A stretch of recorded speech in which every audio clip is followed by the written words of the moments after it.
बात कल की है। मैं एक दंपत्ति से मिला। 3 बच्चे थे, उनके 2 बेटियां, एक बेटा। 6 साल की बच्ची का हाथ टूट गया था। अस्पताल ले जा रहे थे। मैं चुप था, मगर भीतर कुछ टूट गया। सवाल उठा, क्यों?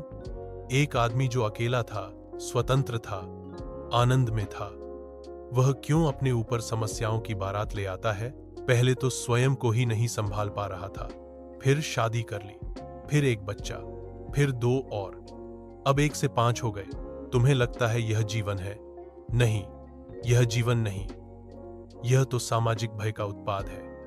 यह डर है अकेले होने का, खाली होने का, और समाज ने यह डर तुम्हारे भीतर इंजेक्ट कर दिया है। शादी करनी है, बच्चे पैदा करने हैं, वरना जीवन अधूरा है। पर मैं कहता हूं, जीवन तब अधूरा होता है जब तुम वह करते हो जो तुमसे हो नहीं सकता, जो तुम्हारे भीतर से नहीं निकला। तुमने 3 बच्चे पैदा कर लिए। क्या दिया उन्हें? अपना संघर्ष, अपनी अधूरी कमाई, अपना चिड़चिड़ापन, अपनी व्यस्तता। यह उपहार है या विष? मान लो तुम्हारे पास 400 रुपए हैं। एक बच्चा हो तो 400 पूरे दे सकते हो, 3 है तो 400 रुपए। तुमने अपनी गरीबी बांट दी है, संसाधन नहीं, और ऊपर से उम्मीद करते हो कि ये बच्चे बुढ़ापे में तुम्हारा सहारा बनेंगे।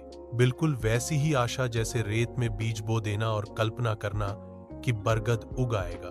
नहीं मित्र, यह जीवन नहीं है। यह सिर्फ जीवित रहने की तकनीक है। यह स्वचालित है, चेतना नहीं। तुम कहोगे फिर क्या करें? मैं कहता हूं, यदि तुम्हारे भीतर पिता बनने की पूरी सजगता है तो बनो। यदि तुम्हारे भीतर प्रेम है तो बांटो। यदि तुम्हारे भीतर क्षमता है तो बढ़ाओ, वरना जीवन को मत गंदा करो। और यदि कोई सेवा ही चाहिए, कोई पुत्र चाहिए, तो किसी अनाथ बच्चे को गोद लो। कम से कम वह तुम्हारा उत्तरदायित्व नहीं, वह तुम्हारा प्रेम होगा।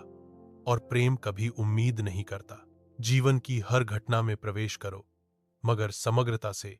तुम्हारे पास केवल 5 किलो उठाने की शक्ति है, तो उसी में जीवन को कला बना दो।